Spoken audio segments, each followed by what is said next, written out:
Gurudev, my intentions are right, but my actions are perceived wrongly by my closed ones. How to bring refinement in action? Intentions are always right. Rarely the intentions are wrong. It's very rare. But it's your action which really counts. If you are not conscious, if you are not aware when you are acting, or you are acting out of impulse, then definitely you will start regretting it. And others will perceive it the way it results. So it's important for you to take feedback from others and be more alert and more conscious when you act. Gurudev, will any karma affect me if someone is suffering due to their cravings or aversions but think that they are suffering because of me?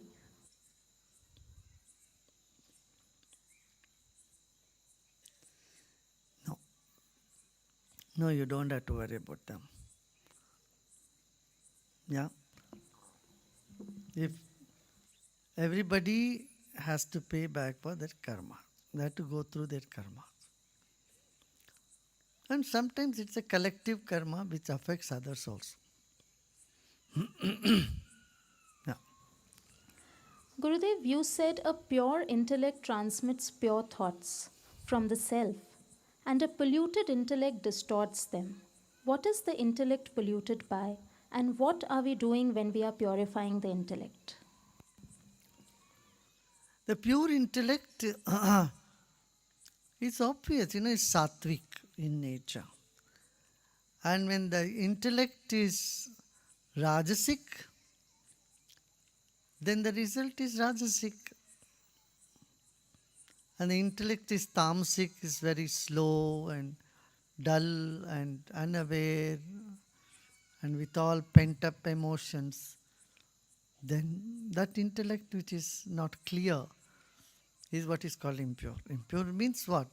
It is not clear, there is no clarity, and wrong perception. You should read, you should go deep into Gita also. In Yoga Vasishtha also I have spoken about this. Yoga Sutras. In Yoga Sutras I have spoken about it. There's a follow up to this as well. How is it that simply chanting the Gayatri Mantra repeatedly is purifying the intellect? Our subconscious mind can observe, can reverberate with the chantings. They know the meaning. The conscious mind may not know, but the subconscious mind or deeper aspect of our consciousness, they can get those vibes. So, in that sense, it's good you do it with feeling, but even otherwise, the mantra has its vibrational effect.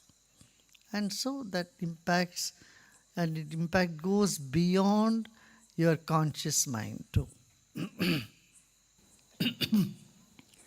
Dear Gurudev, I want to become free. Please tell me one thing that I should do to get there. First of all, know you are free right now. You are free. Just imagine you are going to die right now in another 10 minutes. You think you are bound by responsibility? Nothing. Just the awareness we are going to die immediately relieve us from all our responsibilities. And that just picks you out of the Maya. And that moment could be any time, anywhere. One time it has to, on one day at some time, one point of time, it has to come to everybody.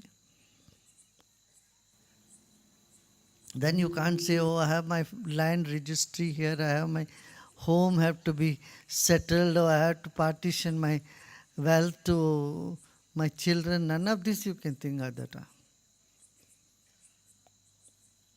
Everything you have to just drop it like you wake up from a dream. Once you wake up from the dream is not there anymore, isn't it? It's gone, it's finished. Like that, just see this whole thing as a dream, and that's good, that will free you up. If death is very scary, think about the whole past, present, and future as a dream. It's easy to do it. It's one step easier. Just do that.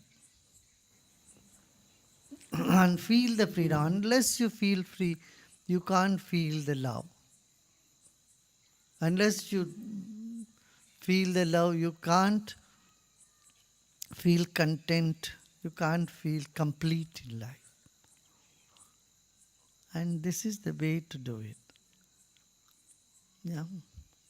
Devotion is that which kindles these aspects in you. You can't be devoted unless you are free. You have certain freedom within you. That doesn't mean you leave your responsibility and run away. You take care of your duties, your responsibilities. Even someone who is free, he is bound by certain responsibility. No, I know 7 o'clock means I have to come rush to the satsang. You will all be waiting. I cannot say, let me do something, let me sit around and watch my news or look at my messages. This is our tons of messages I get. No, I said, no, keep everything. Oh, satsang, everybody is waiting. And then there is darshan line. People are waiting. And I have to rush and come to you for darshan line. So I am also bound by you people. If somebody has some problem, I had to call to talk to them. And I have my own ways to communicate with everybody. Not necessarily the phone calls or visible communication, lines of communication. There are many ways to communicate, and I need to do that. So, freedom does not mean having no responsibility. Freedom only means you feel free within you. Understand?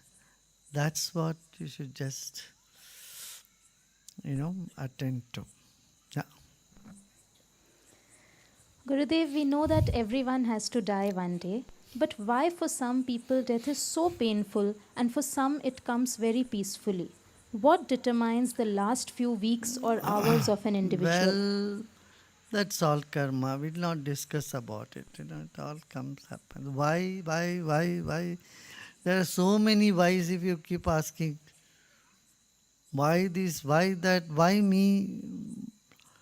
Why is mostly associated with misery. When you are miserable, then you keep asking why. You don't ask why there is so much joy, so much happiness. Why there is so many different fauna and flora in the planet. Why so beautiful? You don't ask that. Why misery? That's natural. So, turn the questions into wonder. That is art of living. Yeah. Gurudev, how to deal with people who body shame us constantly based on socially accepted body standards? What is that? Body shape. Shame. Body shame. Come on. Don't worry about what others think. But one thing, for your health's sake, have a control on your food habits. It's not to impress others, but for you to feel better. If you're too bulky, many times I catch people who are overweight and give them a punch and say you have to reduce. But tell them you give them punch and say, hey, look, you have to reduce 20 kilos, 30 kilos. And I keep doing all the time. It's not making them ashamed, but making them aware that they need to value their own life. They should be healthy. That's the intention. Yeah. It's not the shape, it is your health that is most important.